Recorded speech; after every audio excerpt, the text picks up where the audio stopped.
Hello friend, welcome back to my channel.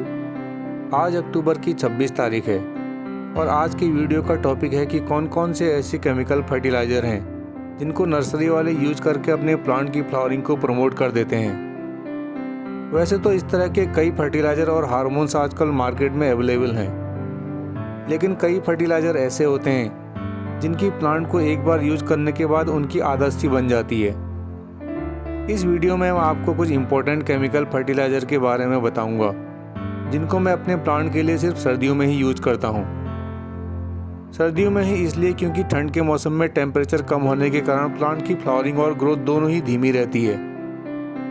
Chemical fertiliser nutrient provide करने के साथ साथ प्लांट के अंदर टेम्परेचर को भी बढ़ा देते हैं, जिससे इनकी ग्रोथ और फ्लावरिंग दोनों ही बढ़ जाती है। वीडियो के एंड में बेस्ट 2 फर्टिलाइज़र भी आपको बताऊँगा। पहला केमिकल फर्टिलाइज़र है ये बैलेंस एनपीके। बैलेंस एनपीके 19-19-19 या 20-20-20 के रेशियो में अवेलेबल रहता है। आजकल आपको ये किसी भी सीड शॉप में इजीली अवेलेबल हो जाएगा। 19-19-19 का मतलब है कि इसमें नाइट्रोजन, फास्फोरस और पोटेशियम इक्वल अमाउंट में मिले हुए रहते हैं। एनपीके एक वाटर सोल्यूबल फर्टिलाइज़र है जिसके यूज से प्लांट में बड़े आकार के फूल आते हैं और प्लांट में पत्तियां पीली होने की प्रॉब्लम को भी ये फर्टिलाइज़र एंड कर देता है। अगर आपके किसी प्लांट की ग्रोथ रुक सी गई है तो उस पर एक बार इस फर्टिलाइज़र का यूज़ करके ट्राई कर सकते हैं। इसके यूज़ की बात करूं तो आप 2 ग्राम को 1 लीटर पानी में घोलकर अपने प्लांट में स्प्रे कर सकते हैं, या इसी रेशियो में इसको गमले की मिट्टी में भी मिलाया जा सकता है। अगला फर्टिलाइज़र है जिंक सल्फेट, जिसमें जिंक और सल्फर जैसे न्यूट्रिएंट पाए जाते हैं। जिंक की कमी से प्लांट न्यूट्रिएंट को एब्जॉर्ब नहीं कर पाता और खाद डालने पर भी ग्रोथ नहीं करता। प्लांट में ग्रोथ को प्रमोट करने वाला IAA या इंडोल एसिटिक एसिड के प्रोडक्शन में जिंक की सबसे ज़्यादा इंपॉर्टेंस रहती है। इसके साथ ही ये कई एंजाइम को भी प्रमोट करता है। इसमें पाए जाने वाला सल्फर भी एक मेजर मैक्रो न्यूट्रिएंट है जो सॉइल के pH लेवल को कम करता है। इस फर्टिलाइज़र का यूज भी 2 ग्राम को 1 लीटर पानी में मिलाकर ही किया जाता है। अगला फर्टिलाइज़र है ये एप्सम सॉल्ट या मैग्नीशियम सल्फेट, जो प्लांट को हरा रखने के लिए सबसे बेस्ट फर्टिलाइज़र माना जाता है। मैग्नीशियम क्लोरोफिल का एक इम्पोर्टेंट पार्ट होता है, जिसके कारण प्लांट में फोटोसिंथेसिस की प्रोसेस भी ठीक से चलती है। इसके अलावा ये प्लांट में एंजाइम प्रोडक्शन को भी बढ़ाता है, जिससे पौधों में न्यूट्रिएंट को एब्जॉर्ब करने की स्पीड तेज होती है। अगर आप अपने किसी प्लांट को मिट्टी से निकालकर दूसरे गमले में शिफ्ट कर रहे हों या नर्सरी से खरीदे प्लांट को नए गमले में शिफ्ट कर रहे हों, तो उस समय इसे नई मिट्टी में डालने से प्लांट रिपोर्टिंग शॉक में नहीं जाता और ठीक से ग्रो भी हो जाता है।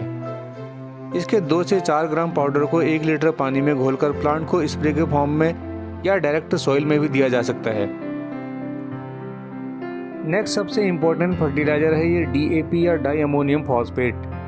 ये प्लांट में नाइट्रोजन और फास्फोरस की कमी को पूरा करने के लिए सबसे अच्छा सोर्स माना जाता है।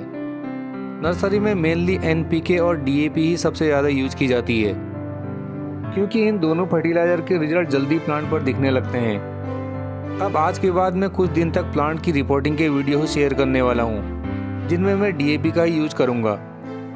DAP पाउडर फॉर्म में तो नहीं आता, लेकिन इन दानों को आप गमले के साइज के अनुसार प्लांट की सॉइल में मिला सकते हैं। अगर 5 इंच का पॉट हो तो DAP के 5 दाने, या 10 इंच का पॉट हो तो 10 दाने। इसी रेशियो में आप इस फर्टिलाइज़र को महीने में एक बार अपने प्लांट को दे सकते हैं। ये पोटास है जो ईंट के पाउडर की तरह दिखता है। अगर कोई प्लांट फ्लावरिंग नहीं कर रहा तो इस फर्टिलाइज़र को उसमें ऐड किया जा सकता है, क्योंकि इसमें सिर्फ पोटेशियम ही होता है, जिसका मेन यूज़ प्लांट में फ्लावरिंग को प्रमोट करना होता है। पोटास के यूज़ से सॉइल एसिडिक होती है, इसलिए इसका यूज़ एजेलिया, हाइड्रेंजिया और रोडोडेंड्रॉन जैसे पौधों पर नहीं करना चाहिए। प्लांट में पोटास के यूज़ से नई नई ब्रांचेस भी ग्रो करती हैं और जड़ें ज़्यादा फैलती हैं। अगर इसकी क्वांटिटी हमने ज़रूरत से ज़्यादा यूज़ कर ली तो इससे पत्तियां काली पड़ जाती हैं। इस फर्टिलाइज़र के 2 ग्राम को 1 लीटर पानी में घोलकर स्प्रे करके देना ही ठीक रहता है। जो लोग ऑर्गेनिक गार्डनिंग करते हैं वो केले के छिलके का लिक्विड फर्टिलाइज़र बनाकर भी प्लांट को दे सकते हैं। इसके रिजल्ट भी पोटास के रिजल्ट की तरह ही आते हैं। नेक्स्ट हैं ये कैल्शियम के ग्रेन्यूल्स, जो प्लांट को एक मजबूती देते हैं। जिस प्रकार कैल्शियम और फास्फोरस हमारी हड्डियों के लिए एक स्ट्रॉन्ग न्यूट्रिएंट का काम करता है, उसी प्रकार प्लांट में तने, फूल और फलों को स्ट्रॉन्ग बनाने के लिए कैल्शियम का यूज़ किया जाता है। कैल्शियम के यूज़ से सॉइल बेसिक हो जाती है। गार्डनिंग में कैल्शियम का यूज़ सही मात्रा में करने से फूल आकार में बड़े आते हैं, जो प्लांट में लंबे समय तक रहते हैं।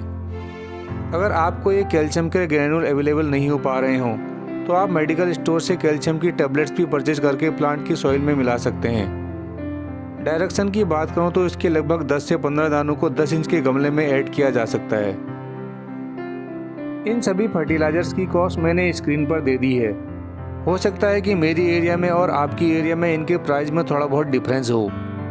वैसे मैं तो बदल कर इन फर्टिलाइजर्स का यूज़ कर ही लेता हूँ, लेकिन अगर आपको इनमें से कोई 2 ही फर्टिलाइजर सेलेक्ट करने हों तो आप DAP और NPK को ज़रूर ट्राई कीजिए। जो साथी अपने गार्डन में इनका यूज़ कर रहे होंगे उनको इनके रिजल्ट का पता ही होगा। जिन दोस्तों ने इन फर्टिलाइज़र को अभी तक यूज़ नहीं किया वो इनको ट्राई कर सकते हैं। बस इनका यूज़ अपने गार्डन की सब्जियों और फलों वाले पेड़ों पर न करें। तो ये था केमिकल फर्टिलाइज़र को लेकर आज का वीडियो। आप इनमें से कौन सा फर्टिलाइज़र यूज़ करते हैं मुझे कमेंट करके ज़रूर बताना। आज की वीडियो में बस इतना ही। फिर मिलते हैं किसी नई वीडियो में किसी नए टॉपिक के साथ।